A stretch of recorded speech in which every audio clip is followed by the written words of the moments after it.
ओम नमः शिवाय। राधे राधे। आइए सुनते हैं मासिक शिवरात्रि व्रत कथा। वैसे तो साल में एक बार महाशिवरात्रि का व्रत आता है और उसे बड़ी धूमधाम के साथ मनाया जाता है, लेकिन हिंदी कैलेंडर के अनुसार प्रत्येक माह के कृष्ण पक्ष की चतुर्दशी तिथि के दिन मासिक शिवरात्रि मनाई जाती है। इस दिन व्रत उपवास रख भगवान शिव को प्रसन्न किया जाता है और रुद्राभिषेक की भी परंपरा है।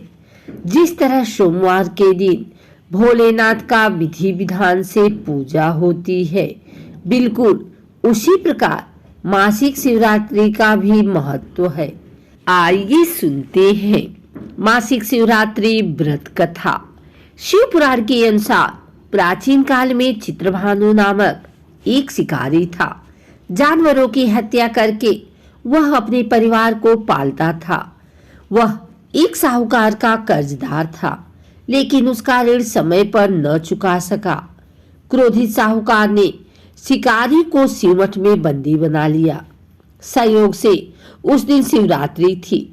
साहूकार के घर पूजा हो रही थी तो शिकारी ध्यान मग्न होकर शिव संबंधी धार्मिक बातें सुनता रहा। चतुर्दशी को उसने शिवरात्रि व्रत की कथा भी सुनी। शाम होते ही साहूकार ने उसे अपने पास बुलाया और ऋण चुकाने के विषय में बात की। शिकारी अगले दिन सारा ऋण लौटा देने का वचन देकर बंधन से छूट गया। अपनी दिनचर्या की भांति वह जंगल में शिकार के लिए निकला, लेकिन दिन भर बंदी गृह में रहने के कारण भूख प्यास से व्याकुल था। शिकार खोजता हुआ वह बहुत दूर निकल गया।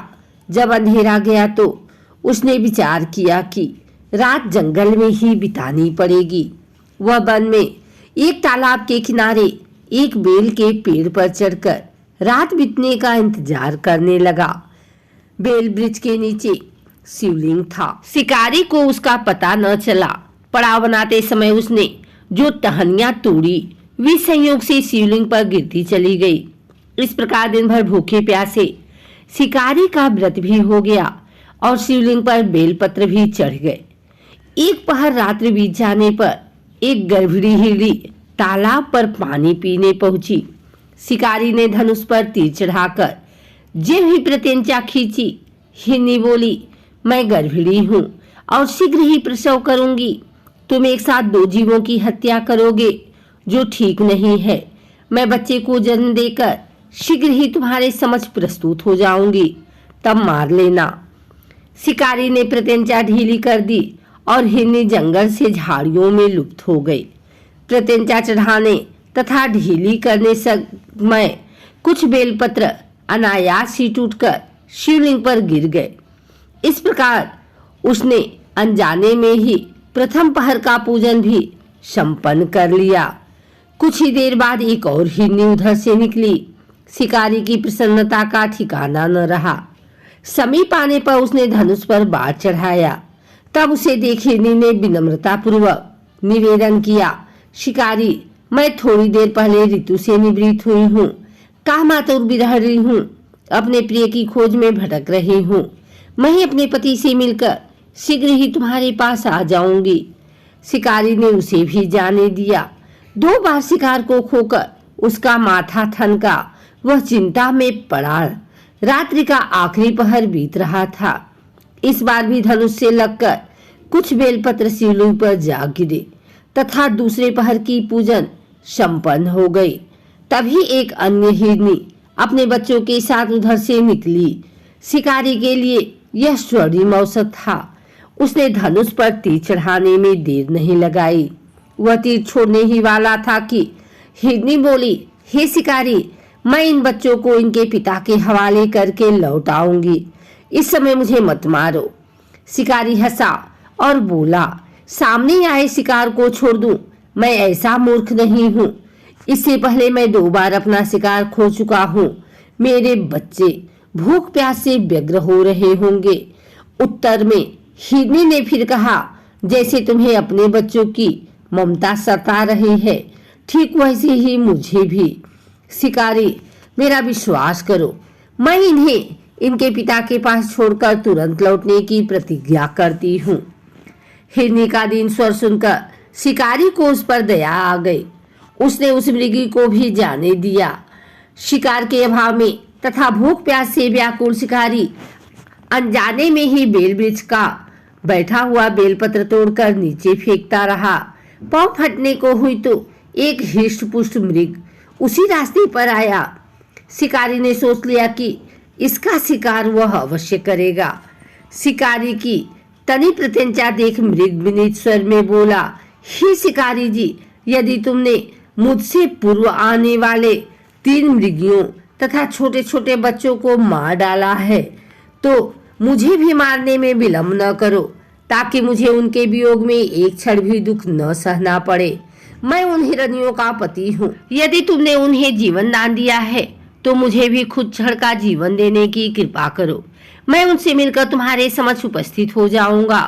मृग की बात सुनते ही शिकारी के सामने पूरी रात का घटना चक्र घूम गया। उसने सारी कथा मृग को सुना दी। तब मृग ने कहा, मेरी तीनों पत्नियां जिस प्रकार प्रतिज्ञाबद्ध होकर गई हैं, मेरी मृत्यु से अपने धर्म का पालन नहीं कर पाएंगी। अतः जैसे तुमने उन्हें विश्वास पात्र मानकर छोड़ा है, वैसे ही मुझे भी जाने दो। मैं उन सब के साथ तुम्हारे सामने शीघ्र ही उपस्थित होता हूँ। शिकारी ने उसे भी जाने दिया। इस प्रकार प्रातः हो गई। उपवास, रात्रि जागरण तथा शिवलिंग पर बेलपत्र चढ़ने से अनजाने में ही शिवरात्रि की पूजा पूर्ण हो गई। पर अनजाने में ही की हुई पूजन का परिणाम उसे तत्काल मिला। शिकारी का हिंसक हृदय निर्मल हो गया, उसमें भगवत शक्ति का वास हो गया। थोड़ी ही देर बाद वह मृग सपरिवार शिकारी के समक्ष उपस्थित हो गया ताकि वह उनका शिकार कर सके। किंतु जंगली पशुओं की ऐसी सत्यता, सात्विकता एवं सामूहिक प्रेम भावना देखकर शिकारी को बड़ी ग्लानि हुई।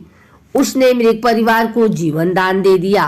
अनजाने में शिवरात्रि के व्रत का पालन करने पर भी शिकारी को मोक्ष की प्राप्त हुई।